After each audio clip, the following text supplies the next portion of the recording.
울릉도 동남쪽 백길 따라 200리. 자, 어딘지 아시겠죠? 네, 바로 독도입니다. 일본은 오늘날까지도 독도를 자기네 땅이라고 우기고 있는데요. 조선시대 때 독도를 지킨 울산 사람이 있다고 합니다. 바로 이곳 삼산에서 염관을 지낸 박어둔이라는 분인데요. 오늘은 조선시대 때 독도를 지킨 울산 사람 박어둔에 대해서 알아보겠습니다. 저와 함께 가보시죠.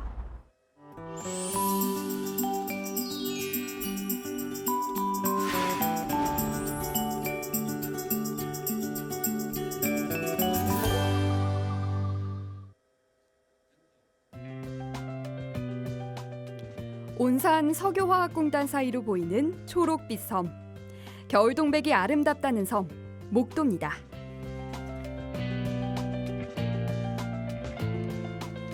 와, 선생님, 저게 바로 그 목도인가요? 예, 목도가 상록수림입니다. 아, 상록수림. 상록수림. 아니, 이렇게 공단 한가운데 저런 푸른 섬이 떠 있네요. 예, 천연기념물이죠. 아, 천연기념물. 예, 우리나라 동해안에 동백나무 최북한 북한 끝나는 곳. 아, 끝나는 곳. 동백나무. 저 안에 가면 후박나무도 있고 동백나무 그다음에 대숲이라든지 온갖 게 많이 있죠.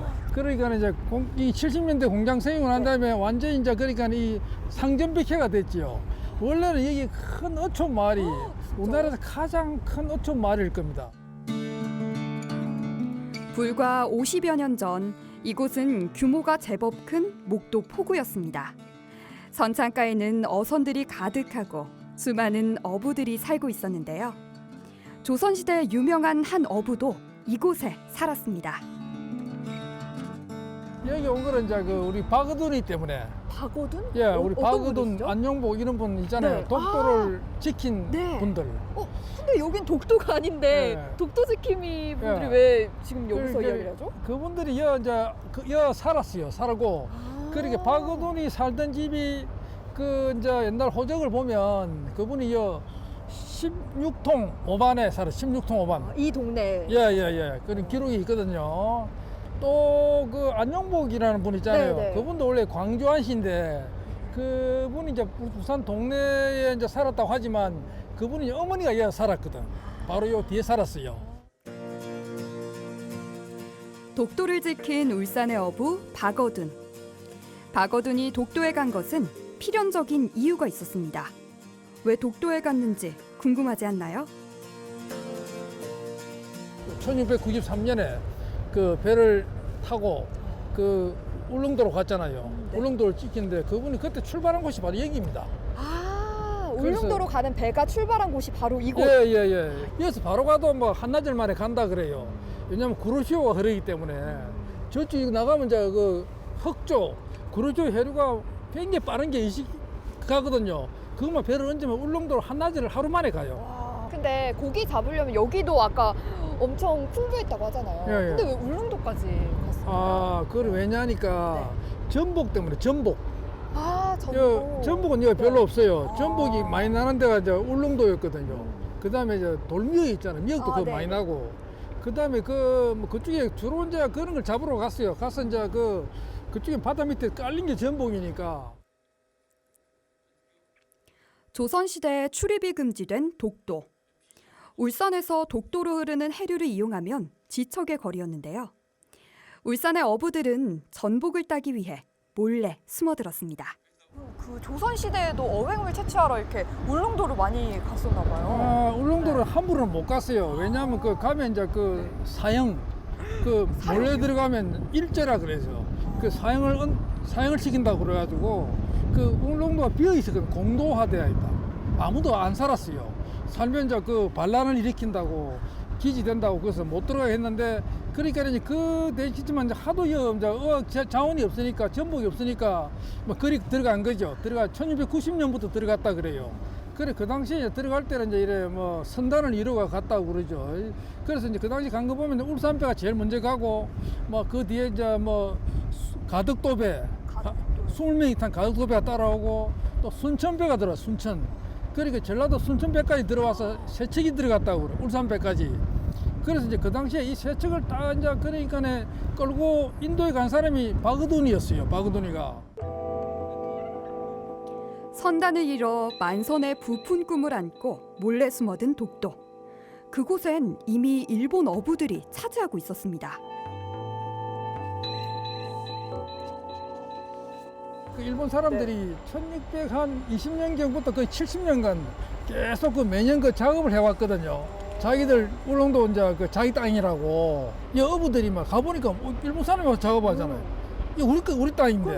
우리 땅인데. 그래서 이제 그때부터 어부들이 몰래 들어간 거지. 들어가는지만 이제 잡히면 사형당하니까 참 어렵게 그 사람들이 들어가서 이제 그 일본 사람들하고 싸운 거지. 일본 사람들이 보니까 아니 말이야 이 조선 사람들이 왜 나타났냐고 말이야. 저 땅인데. 그러니까 우리나라 사람 우리 땅이다. 그쵸. 그때 박은둔이하고 안녕봉이는 그러니까 무슨 소리 하느냐 말이야. 70년간 우리가 작업을 했다. 그래서 이제 그 사람들이 안녕복과 그 박은둔을 납치한 게 그러니까 4월 20일인가 27일이에요. 조총을 가져와가지고 칼 가져와가지고 그 사람들 잡아가지고 배에 태워가지고 일본 그 옥기도를 거쳐가지고 일본으로 들어간 거죠. 그래서 그게 1693년에 4월 달에 일어난 일입니다. 그게 이제 바로 그 당시에 이제 박은둔 그 안녕복의 그 1차 도항 그 사건이죠. 우리 땅에서 도리어 일본인에게 잡혀 끌려간 박어둔. 독도가 조선 영토임을 강력하게 항의했는데요. 그 결과 여러분도 궁금하시죠? 도토리 그 번주가 그 이케다 씨입니다. 그분 나중에 마스다이라고 성을 바꾸지만 그 사람이 막부에다가 이제 에도 막부에다가 이런 질문서를 내요. 이런 사람이 왔는데 어떻게 처리를 해야 되겠습니까? 하니까 이제 그러니까 그 막부에서 알아봐라. 그 당시에 그 쇼군이라고 있잖아요. 네. 그 사람이 그 뭐냐니까네 그 아주 엄한 분이었어요. 그 사람이가 유명한 사람인데 그 사람들이 나중에 조사하면서 이제 조금 그 막부에서 결론을 내린 게 이거는 일본 땅이 아니다. 그러니까 도토리 번에 언제부터 당신들이 그 나갔느냐? 70년 전에 나갔다. 그럼 그 전에는 뭐였느냐? 그 전에는 뭐 빈 땅인데. 그렇지 사실은 우리 일본의 섬은 아니다. 그 말하자면 그 섬이 이제 울릉도와 그때 이제 우산도라는 게 독도입니다. 독도. 네. 두 섬이 우리 건 아니다. 이러니까 막부에서 결론을 냈어요. 이거는 조선 땅이다. 들어가지 마라. 독도는 조선 땅. 울산 사람 박어둔이 독도를 지켰는데요. 그의 노력은 여기에서 끝나지 않았습니다. 무슨 일이 있었을까요? 근데 일본에 다시 들어갔다는 건 어떤 일로 들어간 건가요? 그거는 이제 원래 1696년에 다시 또 두 번째 2차 도해를 합니다. 또 가는데 그건 왜 가느냐니까는 일본 막부에서 1694년에 공문을 보냈어요. 조선 정부에 이제 조선 쪽에 이래 그 울릉도 독도는 이제 조선 땅이다 이래 보냈는데 그걸 이제 대마도에서 그걸 지고 있었다는 거예요. 지고 빨리 보내질 않고 그 사이에 또 일본 어부들은 계속 이제 그 울릉도로 왔잖아요. 오니까 그래서 이걸 안 되겠다. 그래서 이제 그 안녕복하고 박은둔이가 다시 울릉도로 또 들어갔습니다. 들어가서 이제 거기서 또 이제 싸웠어요. 일본 사람. 일본 어부들이 막 네. 그 옛날에 그곳에는 강치라고 있잖아요. 강치 네, 바다 사자. 네. 그 기름을 자기들이 끓였거든. 그 막 가마솥을 막 엎고 말이야. 짝대기로 때리고 막 그랬다고 일본 사람 놀래가 도망가고 그랬거든. 그래가지고 이제 일본 사람들이 가는 걸 뒤쫓아가지고 그 안녕복에 갔어요. 박어둔이는 그걸 지키고 그 안녕복이 혼자 이제 그때 들어가가지고 그때 뭐 스님들 몇 분 하고 그 다음에 그 또 뭐 여러 지역 사람들 모아가지고 그때 한 20명 가까이 일본에 들어가가지고 이제 그 일본 도토리 현에 바로 들어간 겁니다. 들어가서 막 따진 거지. 나는 조선에서 뭐 온 감세관인데 어떻게 이럴 수가 있느냐 막 따지고 이래가지고 그래 또 일본에서 한탕 이제 두 번째 들어가서 이제 그 문제를 완전히 마무리를 짓고 바로 이제 거기서 몇 달 있다가 다시 이제 돌아온 거죠. 해류를 타고 독도에 갔다가 무시무시한 일본 막부를 상대로 독도를 지킨 박어둔. 당시 불과 32살의 청년이었는데요. 정말 대단하지 않습니까? 아니 그렇게 끌려가서 취조당하는 상황인데도 그 박어둔이라는 분은 굉장히 용기 있었던 것 같아요. 우리나라 땅이다 이렇게 주장했던 게. 그렇죠. 그 당시에 이제 박어둔이가 32살, 만 32살이고 32살. 그 다음에 이제 안녕부가 만 35살이었는데 다 혈기왕성한 나이잖아요. 그래서 상당히 그 사람들이 대단한 겁니다. 원래 박어두는 원래 상당히 지식이 있는 사람이에요. 이 사람은 말하자면 그 어떻게 보면 그 집안이 원래 그 상당히 그 이래 우국적인 나라 사랑의 마음이 깊은 집안 출신이고 또 안녕복도 일본어가 유창하잖아요. 이 사람 원래 이제 일본 그 상인의 통역사거든. 부산의 동네 통역사를 했기 때문에 그 일본말 유창하니까 잘 아니까 또 상당히 용기 있게 얘기를 하고 박어두는 또 의지가 또 올바르기 때문에 나라 사람의 마음이 각별했다는 게. 그래서 딱 이래 막 사온 거죠. 예나 지금이나 돈이 있어야 활동을 할 수 있는데요. 이 화려한 삼산동이 독도를 지킨 돈줄이었다는 사실 알고 계셨나요? 여기 옛날에 삼산염전이잖아요. 아 여기가 염전이었어요? 예, 옛날에는 이제 한때는 염전이었고 나중에 농토가 됐는데 네. 그 다음에 여기 뒤에는 이제 여천동에도 염전이 있었고 그 다음에 연암동 쪽에도 염전이 있었고 한 몇 군데 됩니다. 마체 염전도 유명한데 그래서 그 소금을 이제 그 염간이 이제 생산해가지고 그 이제 병영에 납품을 해야 돼요.